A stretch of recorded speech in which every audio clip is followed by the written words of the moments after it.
They say that the older you get, you can never go home again, especially if you travel as much as I do. Even though I was born in the Soviet Union and lived my first 5 years of life in Ukraine, it is very clear to me now that if any place has ever truly felt like home, it would have to be Canada. I moved to Canada with my mother and stepfather when I was 5 years old, and I grew up in a small town in rural Saskatchewan. I loved living there as a kid because I had so much space to roam around, my parents weren't afraid for my safety, and this was also the time before cell phones, so having a vivid imagination was absolutely necessary to keep yourself entertained. As I grew older and had some opportunities to travel, I began to discover just how big and diverse our world really was. I began to understand that staying long-term in my small town would not be the right choice for me, because by that point, that vivid imagination that I had developed in my youth was begging for more.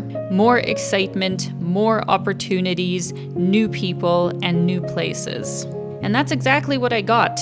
The last 15 years have been full of adventures, lots of changes in my career, meeting thousands of new people from all walks of life, and also seeing some pretty remote corners of the world with almost 50 countries traveled so far.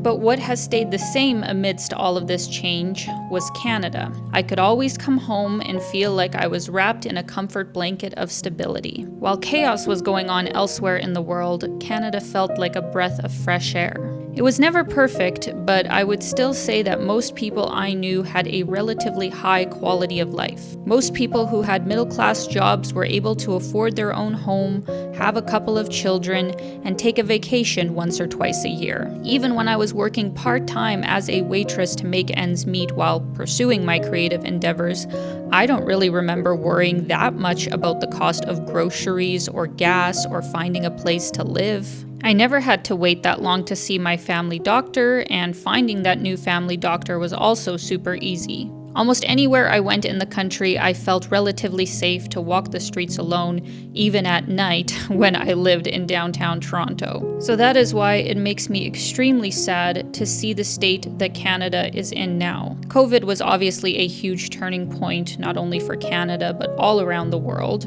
I was already running my channel full-time at that point, so as soon as the travel restrictions for other countries lifted, I left for long periods of time because trying to run a business in Canada was extremely haphazard, and trying to survive on CERB wasn't nearly enough. When I did come home, I was extremely saddened by the poverty that began popping up all over the country, that people were struggling to afford basic necessities, and especially in the last few years, that absolute shacks of homes were selling for million-dollar price tags. Visiting British Columbia after they decriminalized drug use in an attempt to curb overdoses was also an eye-opening experience. I had been to Hastings Street over a decade ago, and it was pretty bad then, but nothing could have prepared me for what it looked like now, and the fact that all over the city, people were openly doing hard drugs. Sadly, I don't feel as safe as I used to in Canada, especially in the big cities. It makes me angry that our justice system has become so lax with putting criminals behind bars, especially with repeat offenders. I don't have a problem with paying a reasonable amount of taxes if that money is genuinely going towards the bettering of social services and keeping a safe and clean public environment. To be honest, I don't feel like Canadians' money is being well spent, especially over the past few years, and as someone who has barely utilized any social services in the past 5 years, I feel like I'm paying far more than I am receiving. So it is for these and many other reasons that I have decided to see what other places might be a better fit for me at this point in time. It's definitely not a goodbye forever, but an opportunity to see if another place might feel more like the home that I hold in my heart. Surprise! Or maybe not so much of a surprise if you guys have watched me for quite some time and maybe picked up on some of my subtle hints that I have been considering moving abroad for quite a few years now. I have basically been stealthily researching all the different countries that I have visited in the last few years, really trying to pinpoint if this is a place that I would want to move to. What is their immigration process? What are the taxes like? What is the lifestyle like?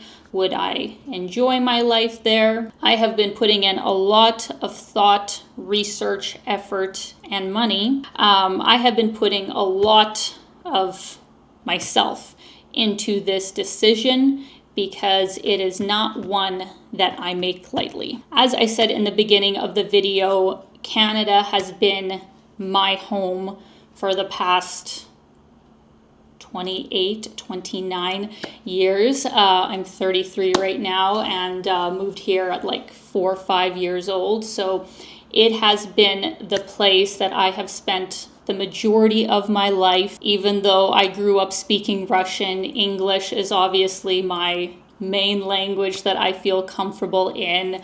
I am very much Canadian when it comes to the culture and just ways of being. And of all the places that I have ever traveled to, and that's quite a few now, it has been the place where I feel most at home. So that is why it is very bittersweet for me to be making this decision, because a part of me always did think that even if I have this YouTube channel as my main business and I travel abroad and, you know, spend a good portion of the year out of the country, this would still be my home. This would be my home base.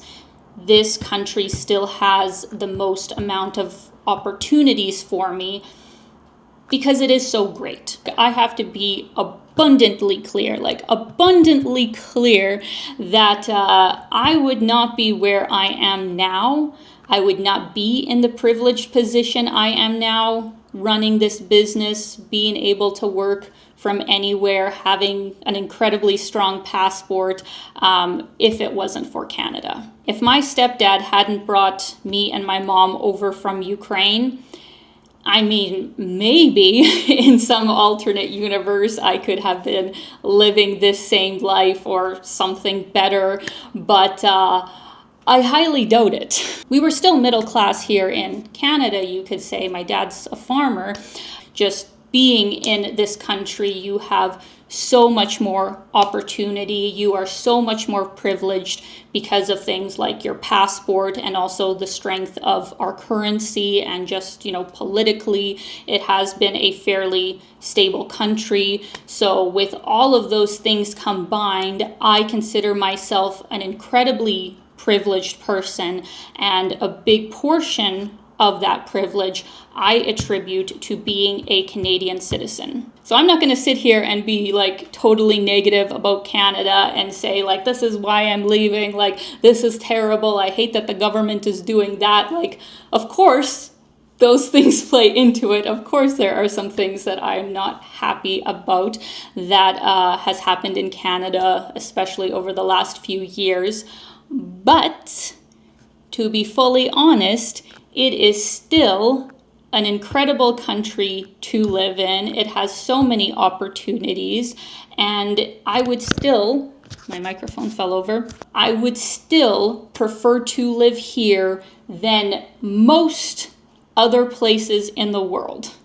So let's just get that out of the way, that I still think Canada is incredible. I think it's a great place to live. I understand, you know, why so many immigrants want to move here. And honestly, I wish them the very best. Like, as an immigrant myself, who has benefited from all the opportunities that are here in this country. But, you know, at the same time, I have paid my taxes, I have paid my dues so far, as all immigrants, you know, should. So in no way am I going to sit here and be ungrateful for that. But on the other hand, I also can't deny that there are a lot of things that I am not happy about with life in Canada, and I think that will be its own video. I'm actually planning on doing like the top 10 things that is great about living in Canada and 10 things that are not great about living in Canada, in my personal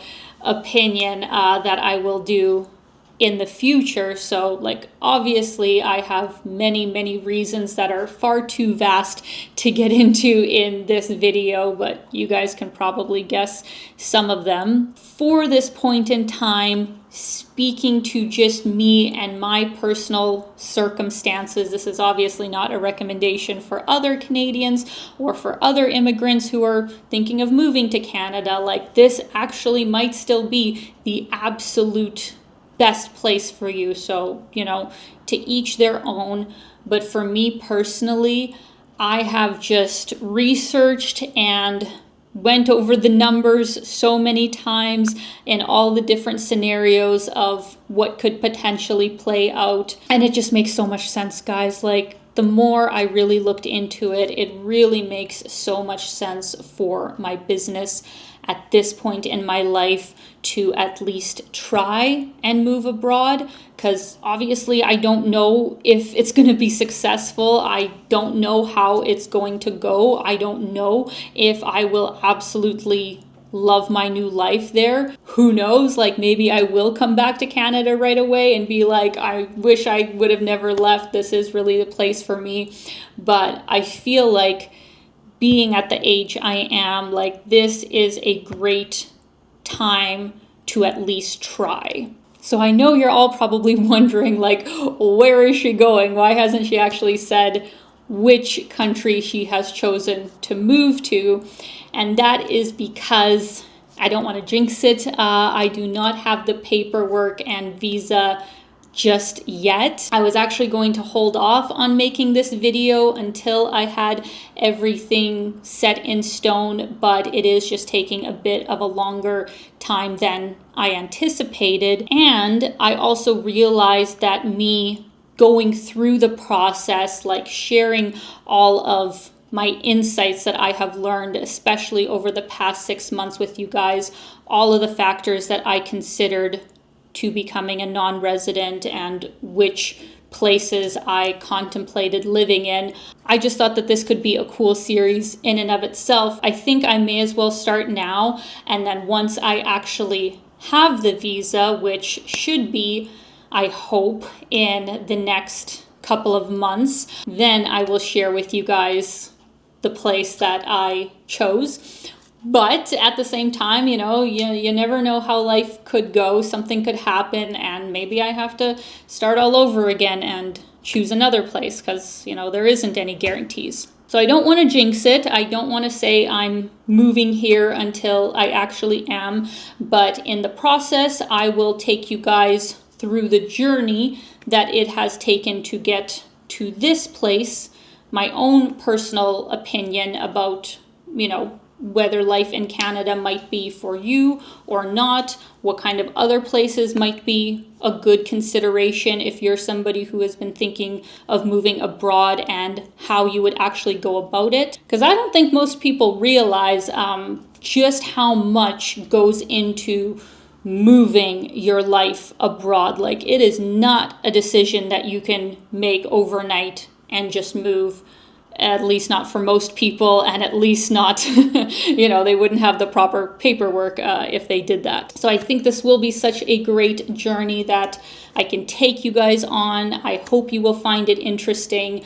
But of course, if it's not your thing, like, not to worry. Once I'm actually situated in my new place, I will have so many new countries to explore for my regularly scheduled travel sort of content. So don't you worry if this whole portion of my life isn't really of interest to you. I will still have my regular sort of stuff coming up in the future. But for those of you who are interested, and I hope it will be the majority of you in this big new chapter in my life, I'm really excited to take you along for the process. So thank you guys so much for tuning in. I hope you're excited for me. I'm excited for me. This is going to be just such a big change in my life, and I think it is going to be for the best. As I said, I don't know if it will be forever or for just a period, but either way, I feel like I am living my best life to even have this opportunity and to just see what happens. You know, it is all about the journey. It's not about the destination. It is about the journey. So thank you guys so much for your support. I would love to know your thoughts in the comments. And as always, I'm sending you so much love, and keep being your own kind of beautiful. Bye, guys.